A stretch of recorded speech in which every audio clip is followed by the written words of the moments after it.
You're watching News 9 and the Storm Track 9's weather special, keeping you weather ready. I mean, it looked like a bomb went off. From tornadoes. It was surreal. To dangerous floods. Now the dock's going to pull it. And devastating derechos. Chaos. It was a big storm. Severe weather impacts all of us in north central Wisconsin. The whole experience changed my outlook on things. Tonight, we're taking a closer look at some of the worst weather to hit our area and how Storm Track 9 is working constantly to keep you safe. Thanks for joining us tonight for our special News 9 and Storm Track 9, keeping you weather ready. I'm Melissa Langdon. Now, through the years, I have covered hundreds of severe weather events alongside our Storm Track 9 team, keeping you prepared, ready for any weather coming your way. Over the next half hour, we'll take a deep dive into all aspects of severe weather, from the tools they use to the ones you can keep with you at home. But first, we start with a look at some of the major storms that have hit our area in recent years. Let's bring in the Storm Track 9 Chief Meteorologist Justin Loew and meteorologist Tony Schumacher. Tornadoes are, of course, on top of mind during the summer season. While in Wisconsin, we're not in Tornado Alley, we do get our fair share. On average, around 23 tornadoes happen every year in our state. Several of those usually touch down in our area. You can see here Marathon County has the highest number of tornadoes, while the Northwoods sees fewer. EF4 and EF5 tornadoes are fairly rare in the states. The last time it happened in Wisconsin was 1996 when a twister hit Oakfield in Fond du Lac County. In our viewing area, there have been several EF3 tornadoes in recent years. One of the worst in Merrill on April 10th of 2011. Several businesses and 44 homes were damaged or destroyed. Here's a look back at that devastating day. I remember it was a very nice day. It was a cold spring. It was just another day for Sandy and her family. I saw the birds. I always say they were flying backwards, but I think they were in the circle. And I thought, oh boy, something's wrong here. When it took a terrifying turn. Honestly, it looked like a war zone. A tornado tore through the town, leaving a path of destruction. But we were actually one of the lucky ones. We lost part of our house. And months, even years, for some to rebuild. Yeah, it was devastating. Really, and day I'll never forget. Another strong tornado hit June 7th of 2007, one of the longest traveling tornadoes in our area, with more than 40 miles on the ground, destroyed more than 14,000 acres of forest along with the Bear Paw Resort. There's kayaks and trees in northern Wisconsin. Jamie Peters can laugh now as this tree full of kayaks reminds everyone of the devastation that tore through the Bear Paw Outdoor Adventure Resort. Looking out the window, it was like horizon-wide black cloud. When it hit, she went right down to the lower level. My ears popped. It was the sound of standing underneath a jet airplane. At first, Peters says she couldn't believe the damage left behind. Then I went up the steps, and this building was, I mean, it looked like a bomb went off here. Everything was down there, were power lines. Everyone at Bear Paw emerged, some with minor injuries, but luckily they were alive. I was ushered into an ambulance, and I saw Donna Kellner. It was busy. Donna and Bill Kellner, just two of the many who responded to the disaster zone. And the closer I got, the less there was. You know, you see the pictures and television, go, wow, that's bad. Stand there and you go, this is really bad. So they and others got to work. Many of the volunteers were just people who had chainsaws. People just came to help, and they kept helping. It took a year to clean up and rebuild, but it happened only through everybody's help. And while Peters no longer owns the campground, 16 years later, you know, it changed me. The whole experience changed my outlook on things and what's important. On Labor Day of 2002, several tornadoes touched down all the way from western Wisconsin into central Wisconsin. One of the strongest that day was an EF3 in Ladysmith. But an hour later, an EF2 hit Gilman, the school taking a direct hit. It was surreal. You could feel the air being sucked like from ahead of you as you're running. One of these big heavy fire doors actually blew down the hall right in front of us. Former football coach Michael Gingras can still remember the moment it hit. The team practicing in the school at the time. We run back to the gym, and as soon as we got to the gym, ears popped and looked up, and you could see the roof. It looked like someone just grabbed an end and was just peeling it right off. The players and coaches got to safety, but it's a memory that none of them will ever forget. I think it was fast, like when I went through. We were in the gym. It got crazy when the ceiling went off. And while it left behind a lot of damage, it could have been worse because the tornado hit on a holiday. Most students and staff weren't in the building that day, and many other parts of town were untouched by the high winds. It was green at my parents, and they thought I was joking with them, and I said, "You got to come pick us up." The ceiling in the one room completely fell in all over the place. If there would have been people in there, that may not have been pretty. And the memories live on today, as the school's hardest hit hallway is forever known as Tornado Alley. And that's not all. An hour later, 2 tornadoes hit Marathon County. One on the north side of the city, snapping hundreds of trees and damaging several buildings. Even though the highest number of tornadoes typically happen in June, they can happen anytime.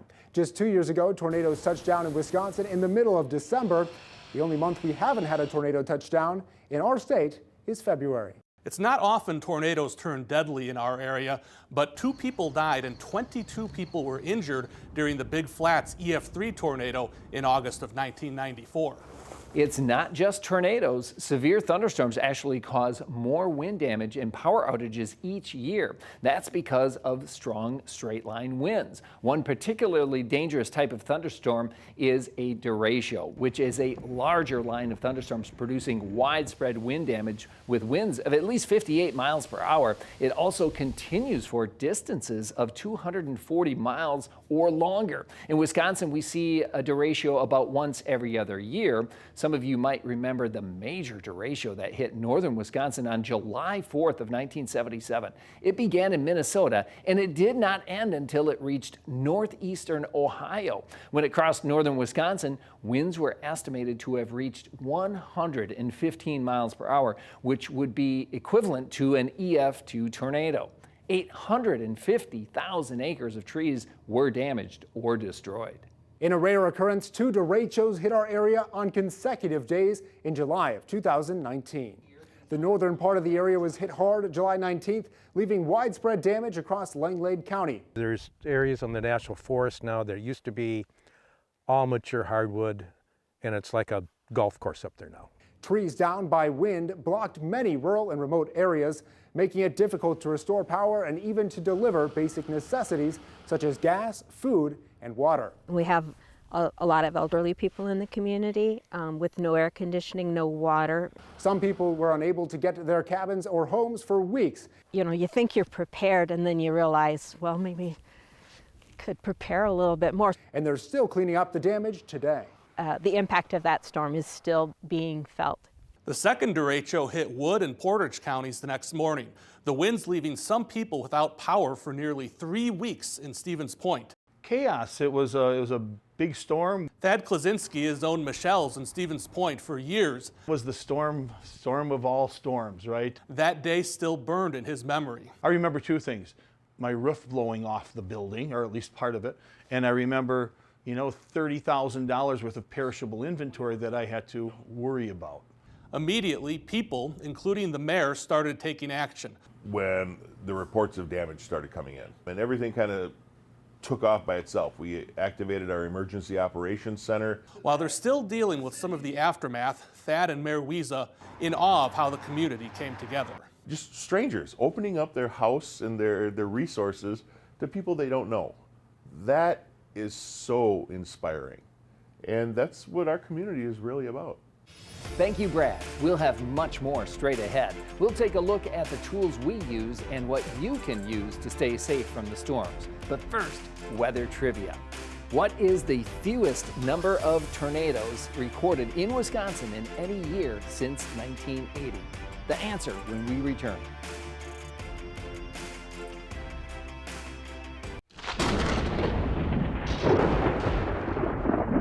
Welcome back. The answer to our trivia question, 4 in 2012.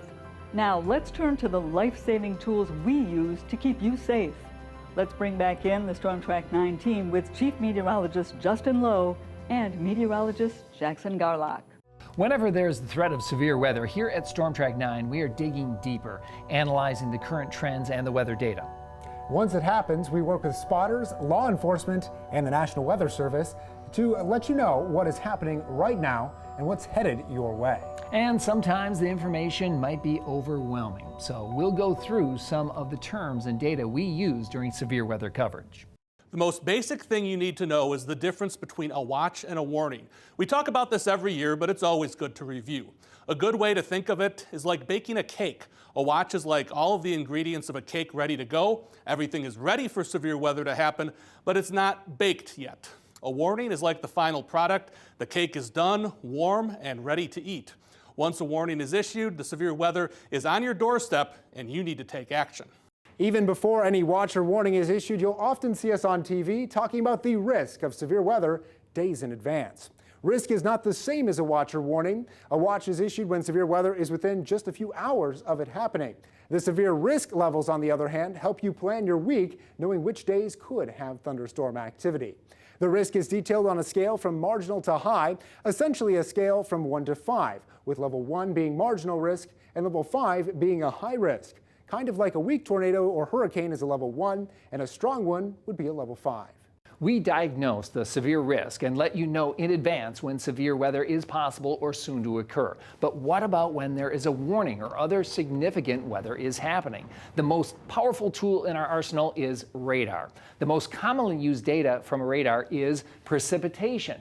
We can not only see the rate of precipitation, but also the type. Areas of heavy precipitation are highlighted with different colors. The orange and the red indicate areas of heavy precipitation, but also where there might be some hail. In this example, we can clearly see on the precipitation view, the radar shows areas of intense thunderstorm activity. High winds, hail, or tornadic activity are what turn a regular storm with heavy rain into a severe storm.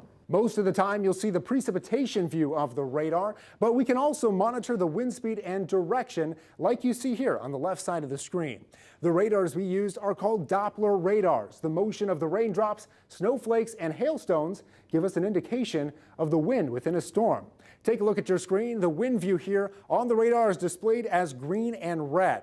While it may look chaotic at times, here at Storm Track 9, we're trained to spot what's important. Where we see the red and green colors very tightly together, that usually means that there is rotation within a storm, and that has the potential to produce a tornado. Oftentimes, tornado warnings are issued even if there's no report of a tornado on the ground, and that's because the radar has detected that rotating storm. You may have noticed some other colors on the radar as well, but don't worry, that typically means that the information is blocked or the data just isn't quite reliable. Finally, one other type of radar display you might see us use on TV during a severe weather outbreak is the correlation coefficient. This data can help us determine if a tornado is on the ground. The display might seem even more colorful and cluttered than the wind view, but once again at Storm Track 9, we are trained to find the areas of concern on the display. How does this work? When a tornado touches down, it will tend to lift a lot of debris into the air. These things will show up different on the radar display and will help us pinpoint where the tornado is happening. We are also in constant communication with the National Weather Service and weather spotters during storms. We keep an eye on reports from law enforcement and the information that you're sending us from your neighborhood. So the radar can see the sky, but it can't see what's happening on the ground. And so that's where the storm spotters come in. So they're literally like a big chunk of the equation that goes into whether or not we issue a tornado warning. The goal of every storm spotter, every meteorologist, is the safety of the public. When you report to us or the National Weather Service that high winds knocked down your trees or your shed, then we know a thunderstorm warning needs to be issued. So how can you be a reliable weather spotter? Let's find out how our longtime weather watcher, Dave Tesmer, does it. Safety is number one. For nearly 5 decades, Tesmer has been storm spotting in Langlade County. It almost rolled my vehicle over. Through his training, he's learned quite a bit. And look to see if there's any activity on the ground. That would be a tornado. If it's just an air turning, it's a funnel cloud. The biggest tips, be specific, and pictures always help. Well, if you're going to report damage, like this branch here, say it's just like a 2-inch branch or something like that, so they get an idea what kind of wind speed. And for hail? Well, if you don't have a tape measure on you, you can use a dime or a nickel, which is 3/4, or even a quarter, which would be at least 1 inch in diameter. And if you're heading out to look at the damage, he says, always be prepared. You should also take safety into your own hands with the Storm Track 9 weather app. It's a powerful tool with many capabilities. First off, you can set it up to deliver storm and lightning alerts for any location you happen to be. You might be at the cabin up north and you'll get a warning for that location. Secondly, you can view the past, current, and future radar view. With this, you can make plans for when to call it quits on the baseball game until the rain or storm passes. Thirdly, you can check the hour-by-hour forecast. In contrast to generic weather apps that come with your phone, the Storm Track 9 weather app data is curated by the Storm Track 9 weather team so that it's more accurate. And finally, if severe weather is happening in your town, you'll get a video from the Storm Track 9 weather team explaining how it'll impact you. The app is free. Just go to the App Store or the Google Play Store and download it today. Having the information is only the first step in staying safe. You have to take action when severe weather strikes. Coming up, we will discuss the most effective ways to avoid becoming a victim of severe weather. But first, some weather trivia. How large does a hailstone have to be before a thunderstorm is considered severe?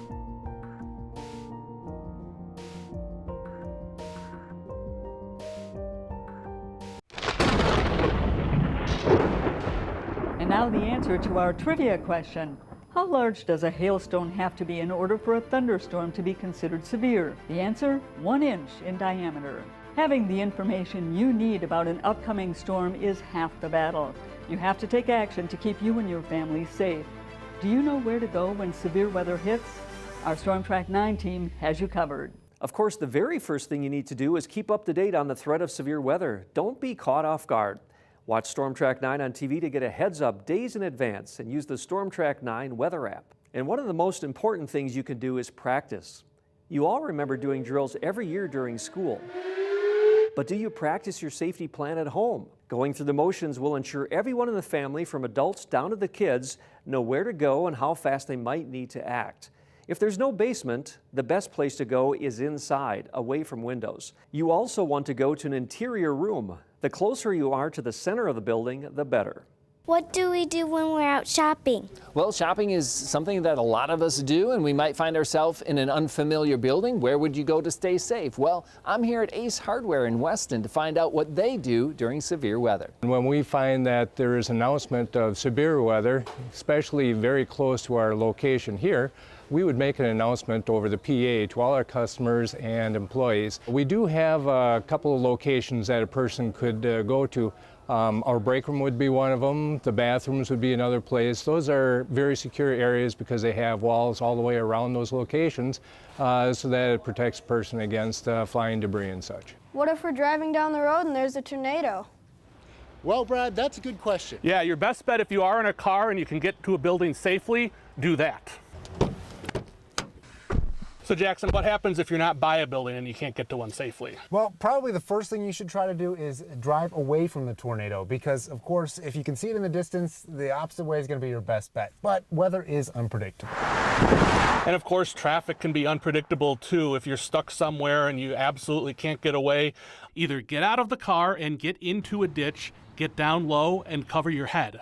Or stay in the car, put your seatbelt on, and of course, cover your head and make sure that you protect yourself in any way possible. Some great advice there, Brad. So how can I stay safe if I'm out camping in the woods? We love the outdoors here in Wisconsin, so it's important to think about severe weather safety when you're out camping. A lot of trees make for a beautiful campground, but do present some hazards when there's high wind or a tornado. The main thing you need to do is stay ahead of the severe weather by keeping informed. If you know there's a severe weather threat at your campground, maybe you can stay at a hotel nearby for that particular night. But if you are out at the campground getting settled in and you know there might be some severe weather, maybe park your camper or set up your tent away from tall trees. Also, very important, ask the campground host where you would go in the event of severe weather. Most large campgrounds have a shower building or a bathhouse that is sturdy and can serve as a storm shelter.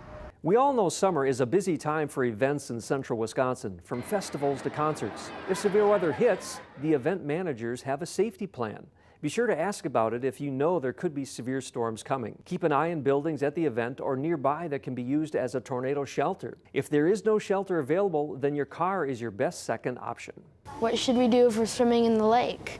As far as severe weather safety goes, this one is easy. If you're swimming or if you're fishing and you hear a thunderstorm nearby, you want to get out of or off the water immediately, even if there's no tornado warning or severe warning. If you're on the water, you're a prime target to be struck by lightning. Deadly weather can hit anytime, anywhere. In the last half hour, we showed you some of the worst weather our area has seen, the tools we use to keep you safe, and how you can protect you and your family before, during, and after the storms. Make sure to stay with News 9 and the Storm Track 9 weather team all year long. For more information and links to the stories you saw tonight, go to WAOW.com. Thank you for joining us for this special report. And thank you to all of those who helped us make it possible.